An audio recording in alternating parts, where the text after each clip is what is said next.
Hello and welcome to my soap room. So this is my studio, and in pictures it probably looks bigger than it is. It's actually a pretty decent size, but I'm about to make some big changes going forward. And I thought I would share with you some of the things that I wish I had known before I actually designed the studio, because there are a lot of things that do not work for me in here.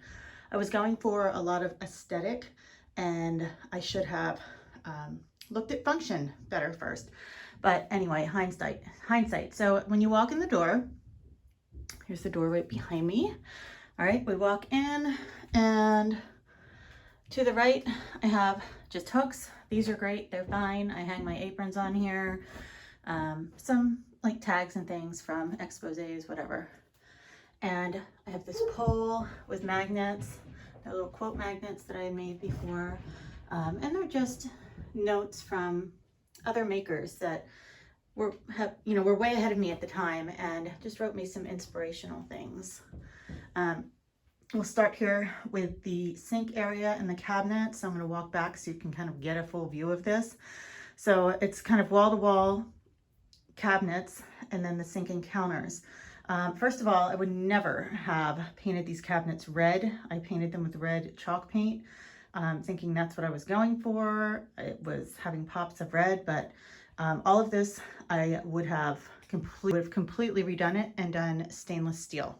So fully stainless steel with shelves underneath the whole pots, all open concept. The stove is fine. I have 3 burners I can use. Sometimes I make 3 batches of soaps at a time. Sometimes I'm making creams and I'm heating various things.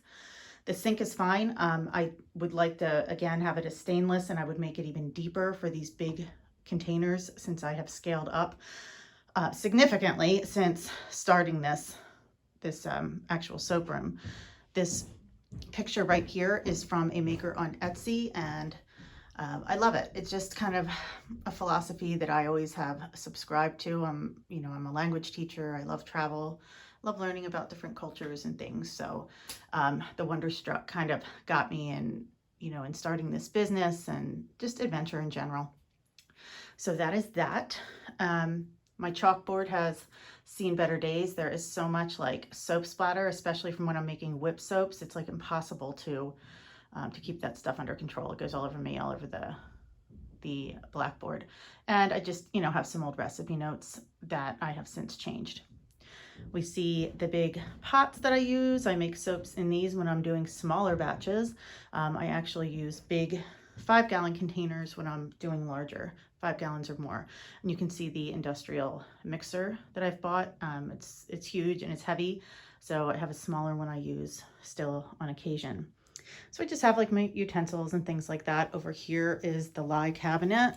I still use bottles, even though I go through so much of it, because I'm just more comfortable with that than scooping it out of a big container. But I'm sure that will change. Here's a stool that my son made me in high school when he had to take a woodshop class, and he kind of burned my logo into it. These shelves I am very happy with. I'm glad that these went in. There were local Amish carpenters that came and did all of this. And I am very happy with these because they hold all of my products. So everything I need for sales, gift boxes, I can just grab right off here to restock my store. I've got, everything from like lotion bars, and I'm showing you kind of a messy version of the soap room today. So this is what it looks like. When I make soap, it's even more of a disaster until I clean it up. So we've got beard care up here. The top shelf is always creams. And I just made 4 gallons of creams and restocked this, and it is still, look at all of the empty spaces. This is the first year, and certainly the first September into October, that I have gone through so much product. I went through a lot of quiet years, but now I'm selling a lot more wholesale. So as soon as I get these soaps on the shelves, they go, and I am making soap like crazy. And I have Laura helping me make soap. She's about to send me 3 different batches, thank goodness, because as you can see, Soul Candy up there, I've got like 2. I don't even have any Best Day anymore. She's sending those. The Imagine soap I knew was going to be popular. You can kind of see that lone soap, that pinkish one right there in the middle. I'm about to make a large batch of 100 bars of that. I did just make Gratitude up top. The facial cream is newly restocked, so that is there, but I'm running low on cleansers.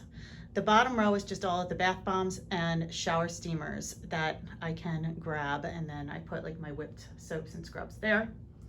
Then we have, so I like that. I would leave some kind of system where I can put finished products like this, but not necessarily right here in the middle of the room, because then it limits me as to what I can do with the space on either side of it.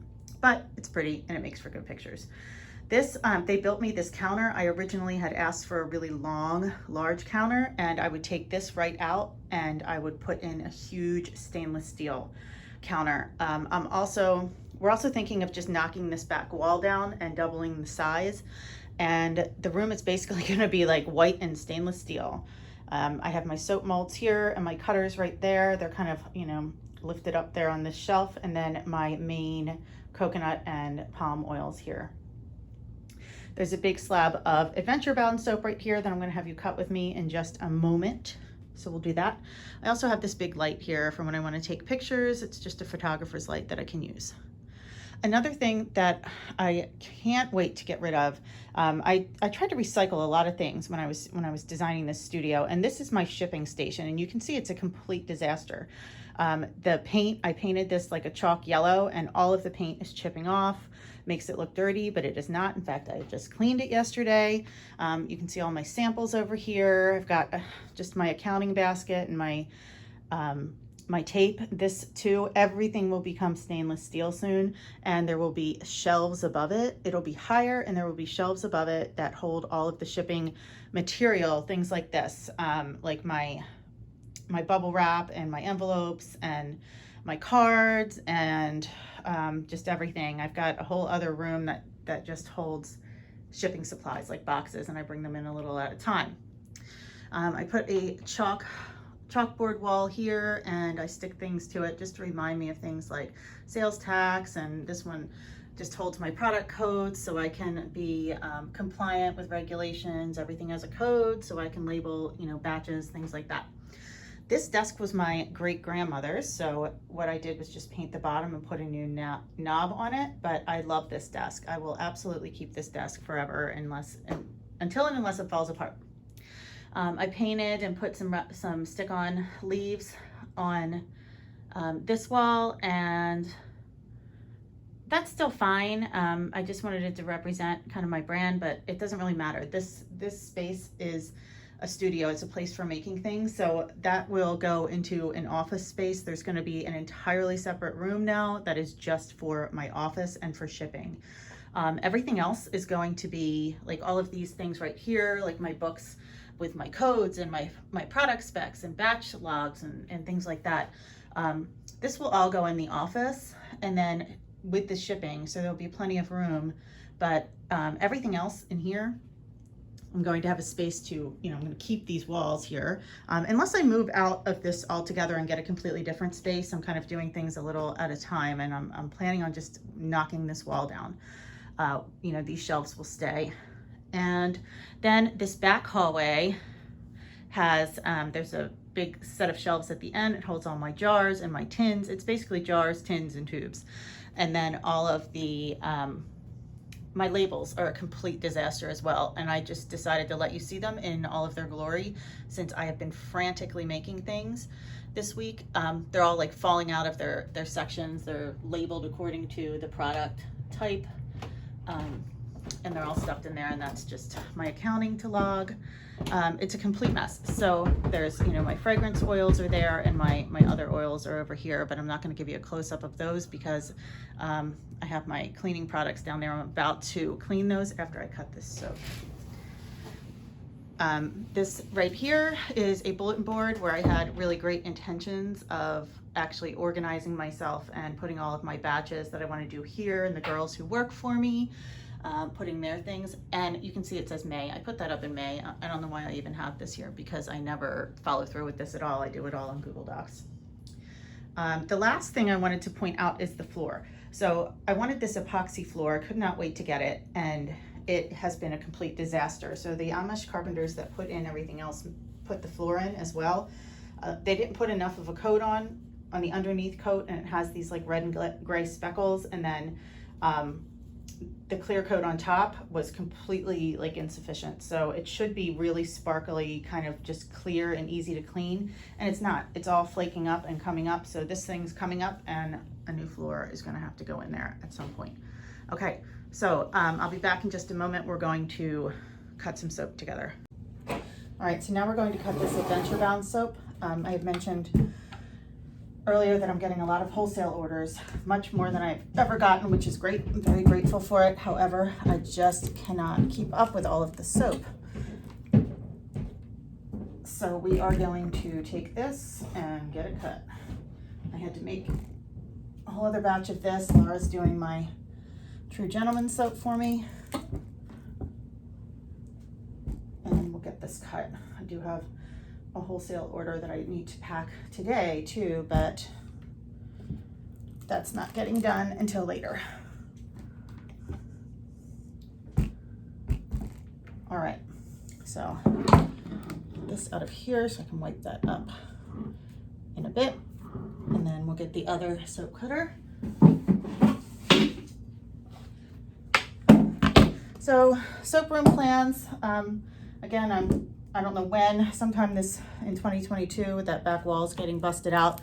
I'll have twice the amount of room, and then, you know, for the studio itself, I don't know, I've got to figure out an easy way, which is not going to be easy, but some way to, there's the Adventure Bound, it's the Bay Rum and Vanilla.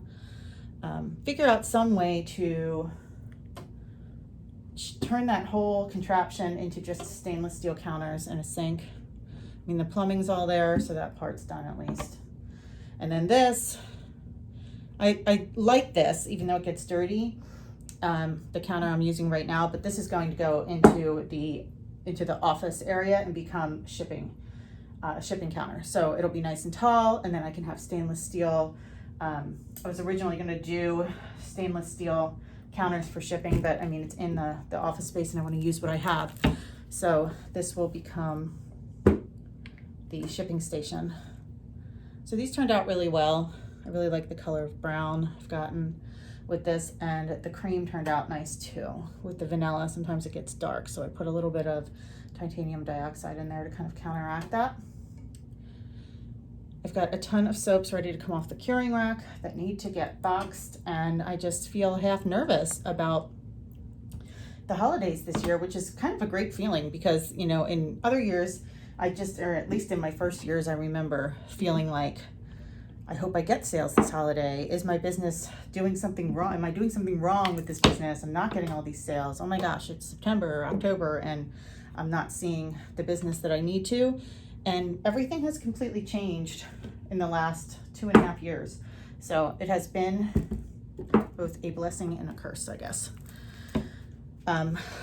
So about to add some more usable square footage to my house and get this studio done.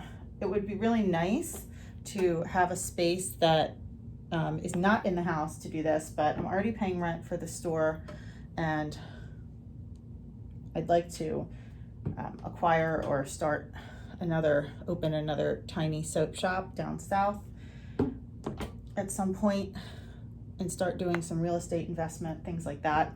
So I don't want to rent studio space when I have it here and I can make it more or less compliant. So now that I know exactly what I have to do, I can get a plan together and do it. And I can't wait to get these floors redone because I get on my hands and my knees to scrub these. And I have to do it all the time because of the soap that gets everywhere. Sometimes I just throw big trash bags, like cut them open and put them down when I'm making soap so that nothing gets on the floor because it's just been so hard to do. So here it is Friday. I'm posting a day later than I had intended to, so I'm going to actually post this video today, the day I'm filming it, before I go to my son's soccer game. So we have a soccer game, and then I think I'm going to take my husband and my son out to dinner because I'm just exhausted. I'm still teaching every day and just working a lot, which is great. I like that, but I usually make homemade pizza on Fridays, and I just don't feel like I have it in me. Typically, I'm at the shop on Fridays, so it's been nice to be able to be here. but one of the girls who works for me is home for fall break for college, so she wanted some hours and I gave her Friday. All right, so I've got to take this and scrub this. I just scrubbed the other one. And then I'm going to put all of these soaps onto the curing rack so that they'll be ready soon. And that is that. So thanks for kind of walking with me through the soap room and listening to what my plans are. And as I actually make these plans, turn these plans into something, then I'll take you with me so you can see that as well.